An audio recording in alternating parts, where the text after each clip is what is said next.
J'avais pensé revenir en quelques mots sur l'idée de ce livre, sa genèse, la manière dont il est né, et puis essayer de vous raconter de manière peut-être moins structurée, plus chaotique, plus braconique, sur le mode de la guérilla, ce qui m'occupe aujourd'hui ou ce qui m'a occupé depuis la fin de la rédaction de ce livre et nos jours. Et comme vous l'avez rappelé l'un et l'autre, c'était beaucoup plus facile de parler, de dire du mal des musées, de les attaquer, de trouver qu'ils ne sont pas assez transparents, etc.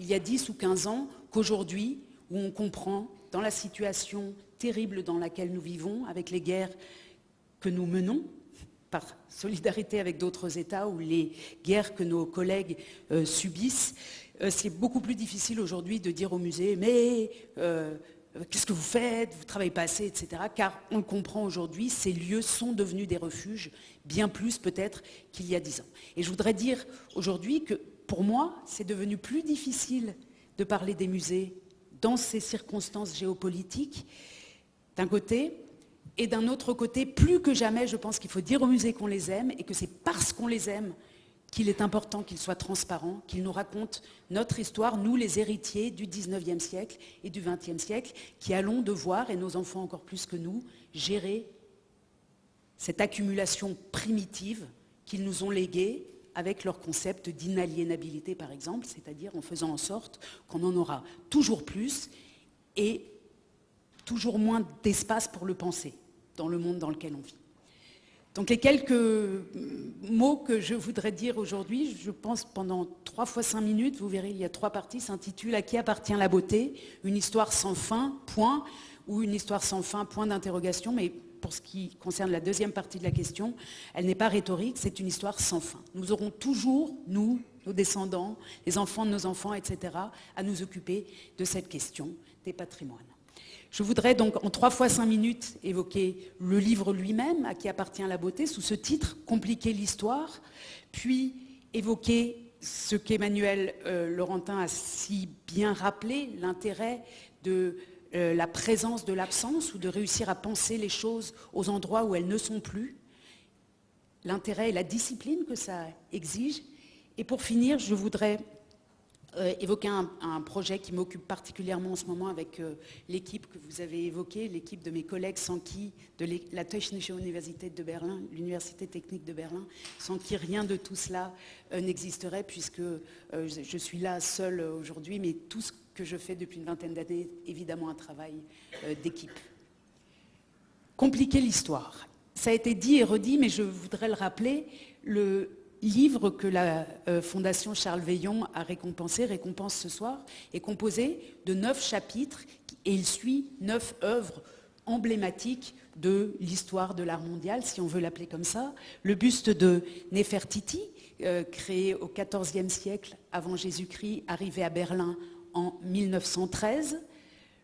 Les frises de l'autel du Parthénon, de l'époque hellénistique, arrivé à Berlin juste après la création du Reich allemand, de l'Empire allemand, dans les années 1870 et les années qui ont suivi.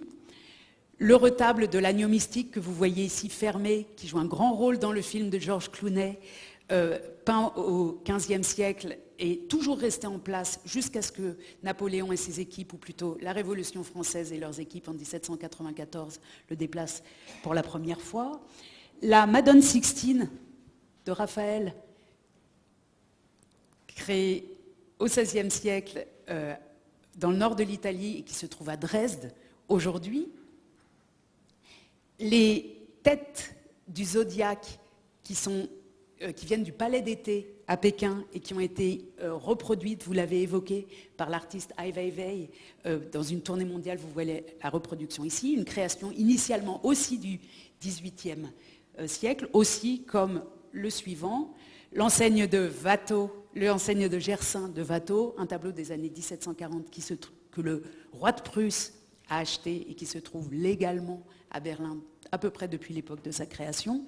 La reine Bangwa, qu'on appelle la reine Bangwa, une statue célébrissime de l'ouest du Cameroun, spoliée par les Allemands à la fin du XIXe siècle et qui après avoir été dans la collection de Helena Rubinstein, se retrouve aujourd'hui après beaucoup de détours, à Paris.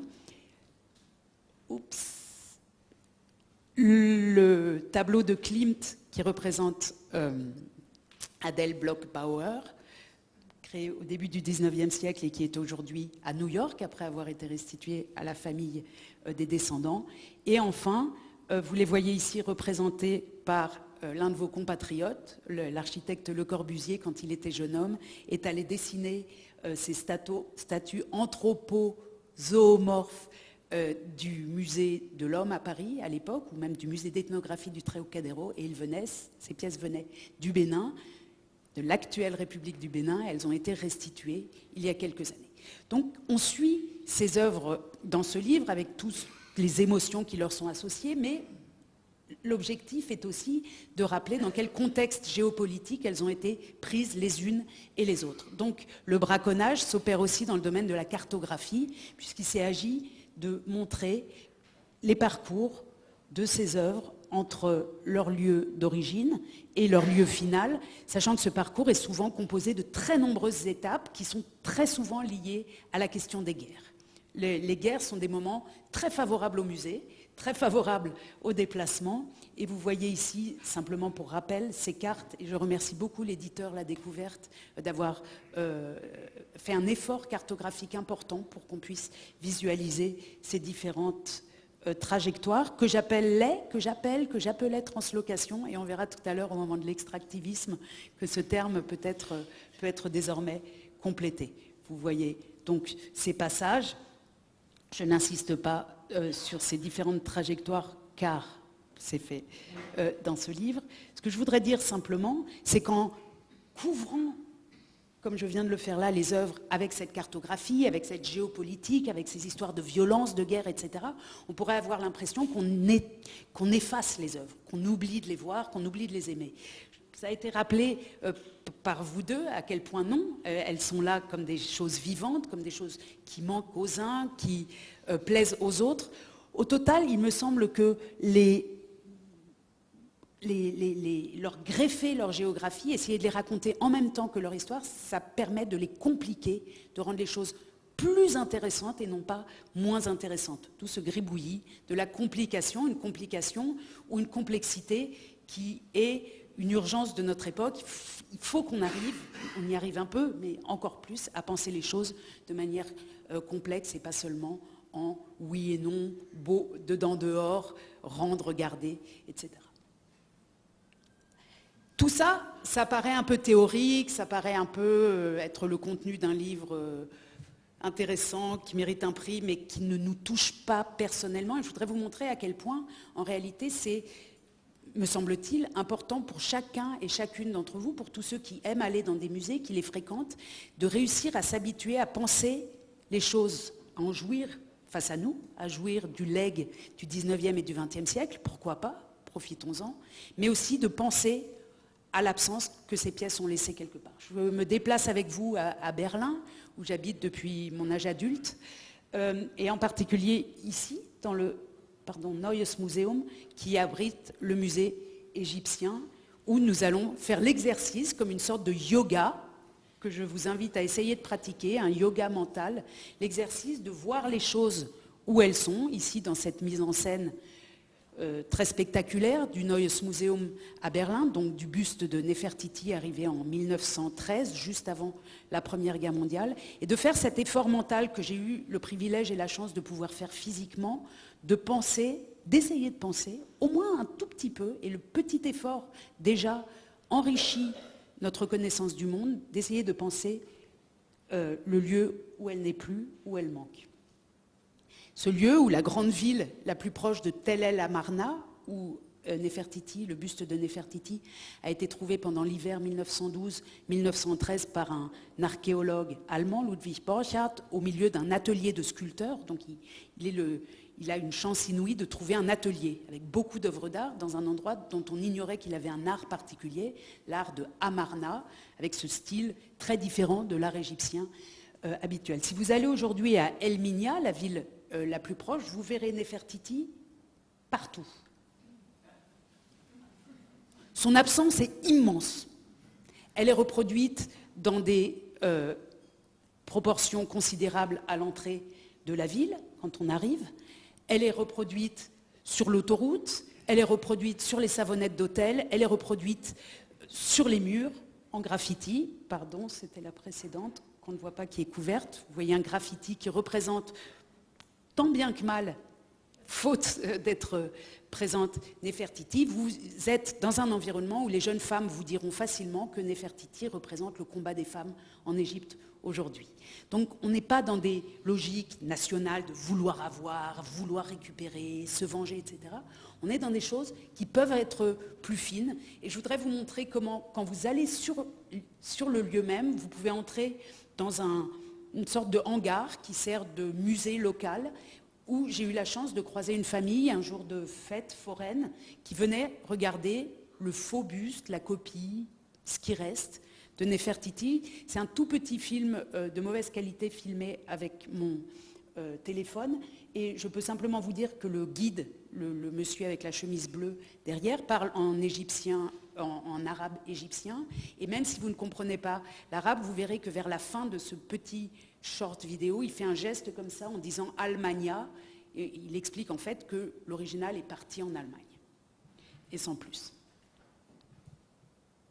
Voilà, le son n'est pas là comme ça.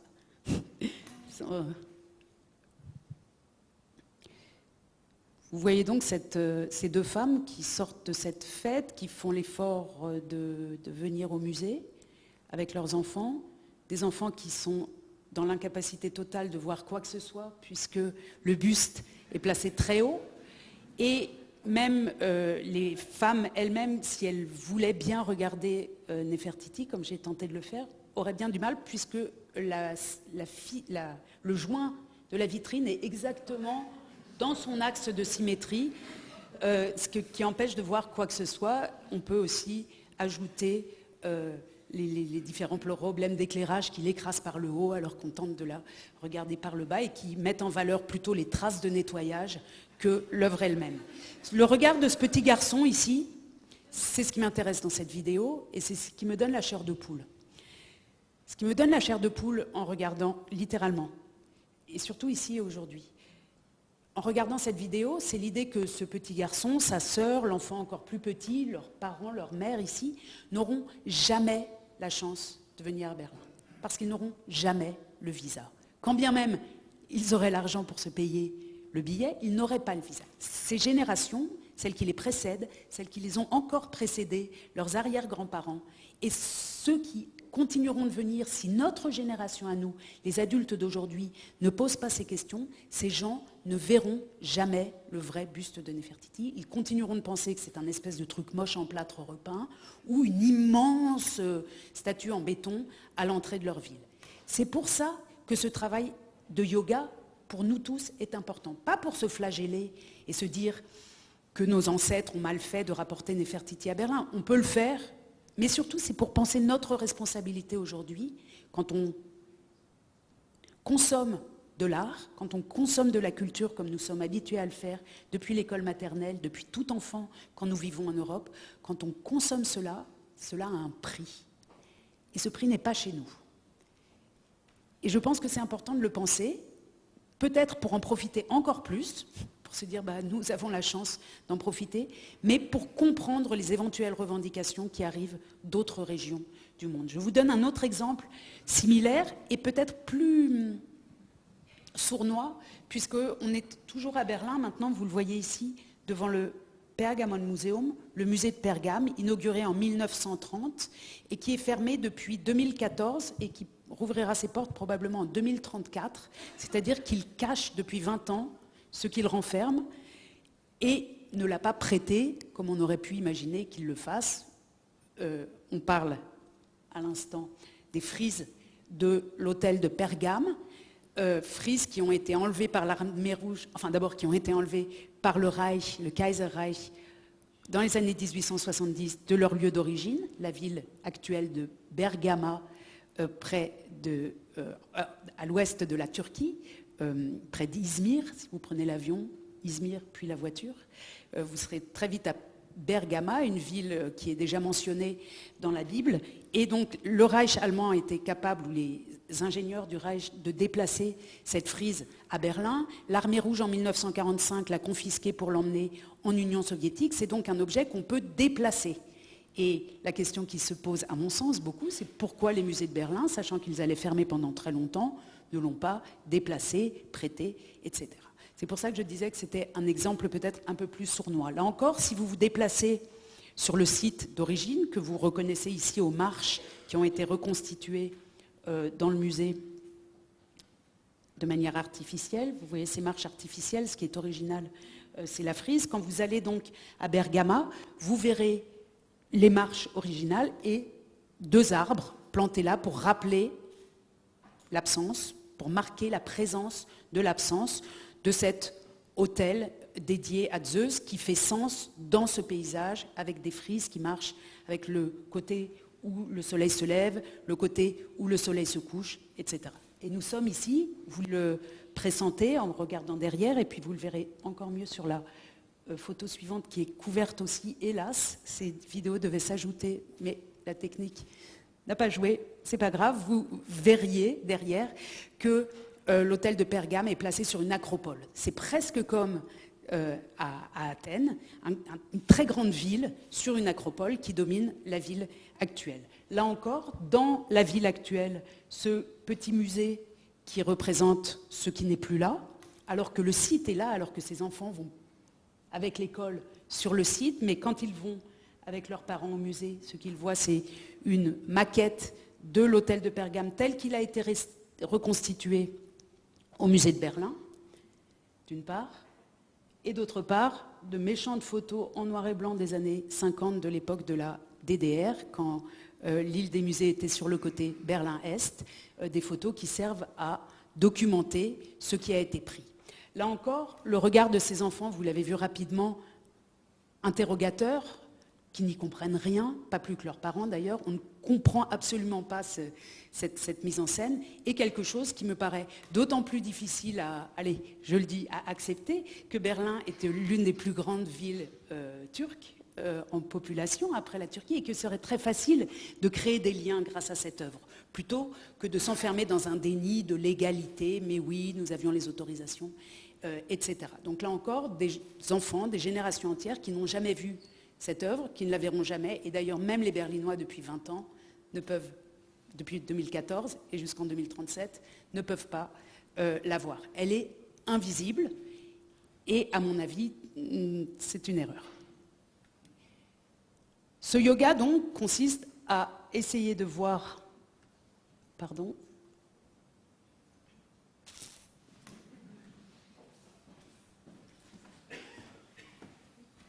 merci, super. C'était moi. À essayer plus généralement, au-delà des exemples précis, de toujours penser les choses où elles ne sont plus. Et l'un des beaux exemples, peut-être, qui n'est pas représenté dans ce livre, mais que vous connaissez certainement, est celui du réfectoire de San Giorgio Maggiore à Venise, que vous voyez ici dans une belle photo en noir et blanc des années 50, quand ce réfectoire avait été restauré, et où on a presque l'impression que l'absence du tableau qui devait être, et qui était peint pour le mur du fond, cette absence est pratiquement mise en scène dans la belle symétrie de la pièce d'abord, mais surtout de la photographie qui souligne l'absence du fond. Le tableau qui était là au fond a été saisi en 1797 par les armées de la Révolution française et est peut-être l'un des tableaux les moins regardés du musée du Louvre aujourd'hui, puisqu'il est en face de la Joconde, c'est-à-dire que personne ne le regarde, tandis que de l'autre côté, son absence fait acte de présence, et que si vous avez voyagé en Italie, vous est sûrement arrivé de tomber ici ou là sur des guides qui rappellent que telle ou telle pièce dans telle église était là, mais se trouve aujourd'hui au Louvre. Donc cet exercice que j'ai pratiqué physiquement, il est devenu un exercice intellectuel, universitaire même, et vous rappeliez le travail que nous avons mené à Berlin avec mes collègues de l'université de Tchang. Tchang est une ville importante dans la partie ouest du Cameroun, collègues que je nomme ici et que je montre avec grand plaisir, parce que ça a été une aventure de 6 années qui nous a liés plus que toute autre aventure humaine pour ce qui me concerne ces dernières années. Et nous avons ensemble d'abord dit pour la première fois qu'il se trouve, enfin que tout le patrimoine historique matériel du Cameroun se trouve en Allemagne, 40 000 pièces uniquement dans les musées publics allemands, d'une part. 40 000 pièces, si on compare cela, c'est considérable, si on compare par exemple aux 69 000 pièces du patrimoine africain pour toute l'Afrique au sud du Sahara, au musée du Quai Branly, ou 69 000 pièces également au British Museum. Donc pour toute l'Afrique au sud du Sahara. L'Allemagne a juste et seulement pour le Cameroun 40 000 pièces. C'est presque autant qu'un musée du Quai Branly en entier, qui laisse autant de trous dans le paysage culturel et dans les pratiques culturelles et dans les rituels et dans les émotions esthétiques et dans les traditions artistiques aussi et d'artisanat sur place. Donc nous avons fait de cette absence l'objet principal de nos travaux et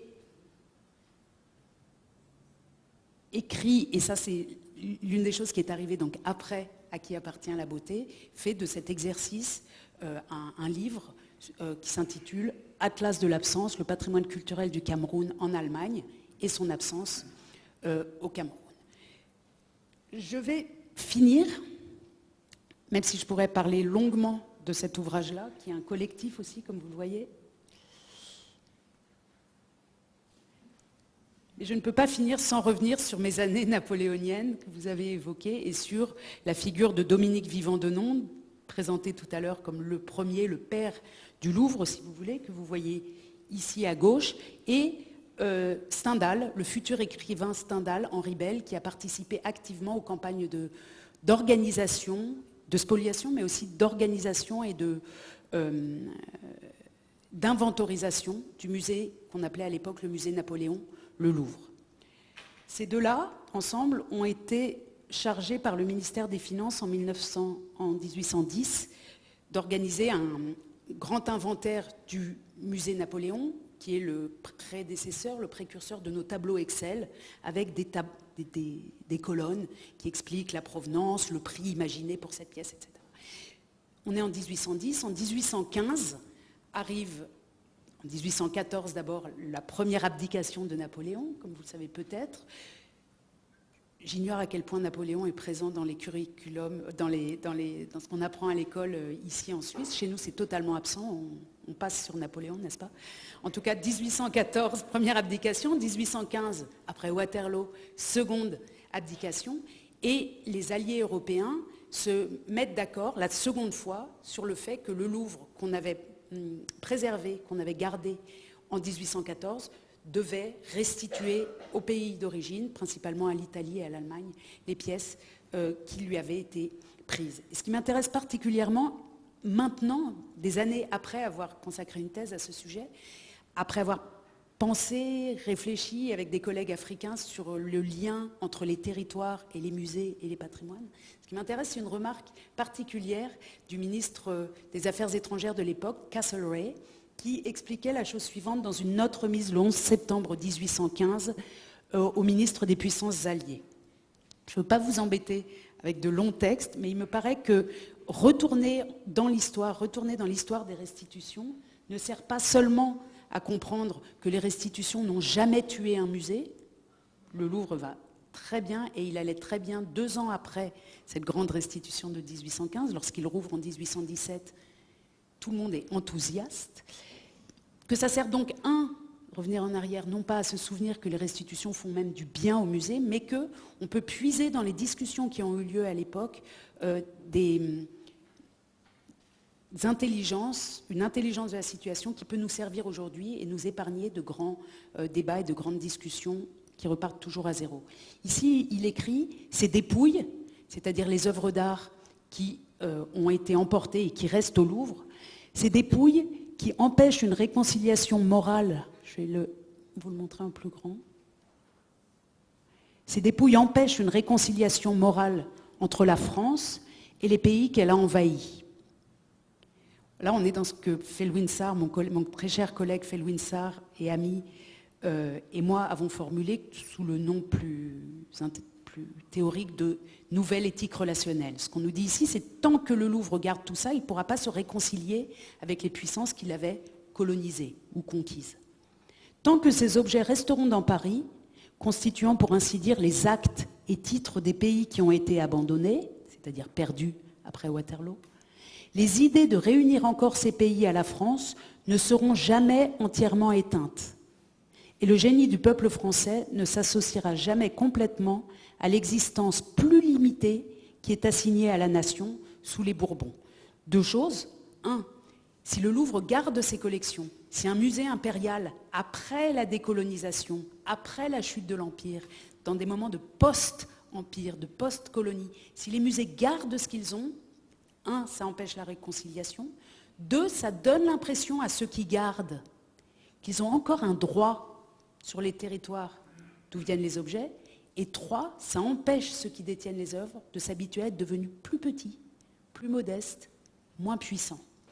Et il me semble que tout le blocage, toutes les résistances qu'on a vécues ces dernières années sur ces questions-là sont très liées au troisième point, à l'idée qu'il faut accepter qu'on est redevenu petit et aussi donc accepter de nouvelles géographies, de nouvelles configurations et au moins d'en parler et de ne pas nier l'évidence de ces provenances difficiles.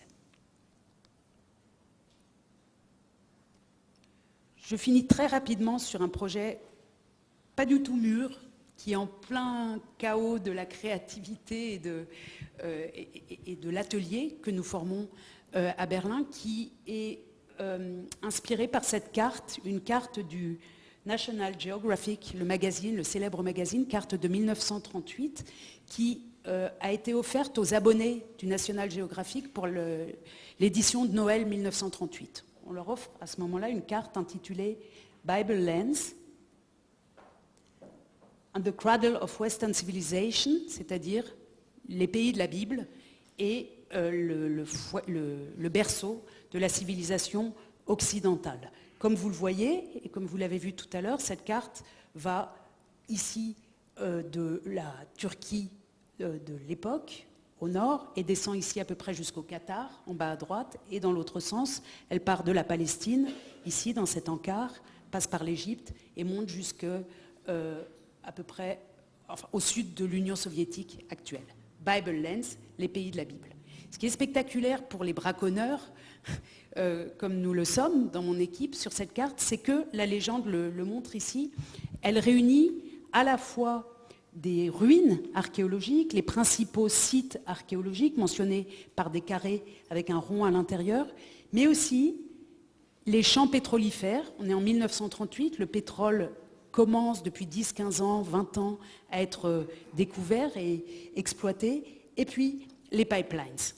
Par cette carte, le National Geographic veut dire à ses lecteurs, c'est la Bible, c'est nous, ça nous appartient, ces lecteurs chrétiens, et puisque ça nous appartient, nous y avons British Petroleum, nous y avons des entreprises qui tirent ce qu'on trouve dans la terre, à ce moment-là, les ressources naturelles. Et ce qui est très spectaculaire, et la piste sur laquelle nous met cette carte, c'est que ceux-là même qui sont impliqués dans la prospection pétrolière sont les mêmes, ils utilisent les mêmes infrastructures, les mêmes financements, les mêmes réseaux que ceux qui sortent les ressources culturelles de la terre. C'est-à-dire qu'on a un extractivisme des ressources naturelles et des ressources culturelles qui s'opèrent en même temps, sauf que les récits sont très différents.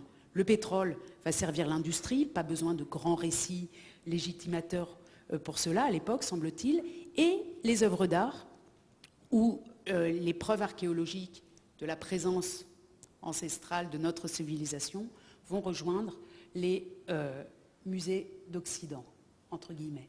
Je vous montre juste deux détails. Ici, nous sommes dans la région de Kirkouk, tristement célèbre pour nous tous qui avons écouté les informations ces 10 ou 20 dernières années pour les combats qui y ont eu lieu dans l'actuel Irak. Et vous voyez à la fois un site d'exploitation, un pipeline qui commence ici, un oléoduc, et puis cette ville de Nouzi, ce champ archéologique dont toutes les trouvailles sont, ou presque toutes, sont aujourd'hui conservées à l'université de Harvard aux États-Unis, qui finançait et qui était liée à l'entreprise pétro-industrielle qui était en place à l'époque. Exemple puisque les Américains ne sont pas du tout les seuls à cette époque, et l'Europe est très présente aussi dans la région. Autre exemple, nous sommes ici dans la région de, je le cherche, Suse, que vous avez évoqué tout à l'heure, Chouchtar, avec une grande quantité de puits qui commencent à être exploités, et les fouilles de Suse sont aujourd'hui principalement au musée du Louvre. Aventure d'un convoi d'antiquités entre Suse et la mer par Jacques de Morgan. Jacques de Morgan, qui était lui-même l'un des premiers à avoir repéré, en tant qu'ingénieur des mines, les champs pétrolifères de la région. Et d'ailleurs, le Louvre, en tout cas jusqu'il y a quelques années, ne semblait pas se cacher de ce lien entre le pétrole et les cultures antiques. Je vous montre ici la couverture d'un catalogue intitulé « Le bitume à Suse », publié avec l'aide de Elf Aquitaine. Donc si on pose la question, me semble-t-il, aujourd'hui, de à qui appartient la beauté, le terme peut-être de translocation que j'ai souvent utilisé pendant longtemps ne suffit peut-être plus, et peut-être que le moment est venu, en tout cas pour ce qui concerne les collections archéologiques, de penser aussi l'exploitation des ressources naturelles et des ressources culturelles ensemble, puisqu'elles ont été menées ensemble, ce qui nous ferait retomber finalement, et j'en suis étonnée, mais finalement ce n'est pas très étonnant, sur la question qui est plus générale, celle des ressources qui ne veulent pas arriver là, de notre planète. À qui appartiennent-elles? Qui se les a accaparées? Quand et dans quel objectif? Et que faire aujourd'hui, non seulement dans le domaine climatique, dans le domaine de la répartition de l'eau, du pétrole, etc., mais aussi dans celle de nos patrimoines. Que faire aujourd'hui et surtout que faire demain de ce legs? Je vous remercie beaucoup.